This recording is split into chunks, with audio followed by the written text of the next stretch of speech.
Алдиктің жалаңаш денесі, Кананың кесілген саусағы және Тарантино жақсы көретін қан көрсетілген сахналар. Осының бәрі «Шекер» соңғы мүмкіндік толықметражды фильмінің трейлерінде. Фильмнің сюжеті бойынша Алдик органдармен келісімге отырып түрмеден шығады. Оның келесі мақсаты шетелде жүрген кураторды ұстау. Әйтпесе ол 15 жылдан 20 жылға дейін сотталады.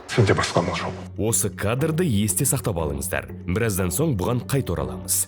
Біздің ойымызша кураторды ұстау үшін алдымен Алдик өзінің жоспармен ең жақын досы Канамен бірге үлкен партия сату арқылы өздеріне басшылықты қаратқысы келеді. Алайда бұл іске собыр араласып, жоспарды құртады. Осылайша Алдик бастапқы келісім бойынша кураторды іздеу үшін Таиландқа қашады. Ал енді бағана айтқан кадрға қайта оралсақ. Бір кадрда Алдик пен басқа қызметкер сөйлесіп тұрса, ал келесі кадрда басқа кісімен сөйлесуде.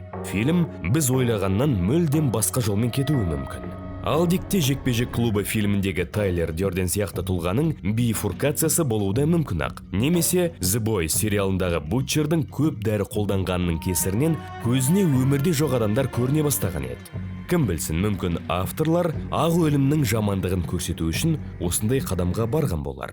Фильмдегі жаңа кейіпкерлерді айта кеткен жөн. Алдик және наркокурьерлердің бас қарсыласы. Сосын Шулама, Шекер фильмінде де екі қабаттың рөлін сомдаған Алдиктің жаңа қызы. Ал енді көреміз. Алдик кураторды тауып бұл істі жоя ма, әлде бұның бәрі оның тек көзіне көрінгені ме? Айта кетейік, ақыры Дархан Жүздің Шекері Шекер фильміне саундтрек болды.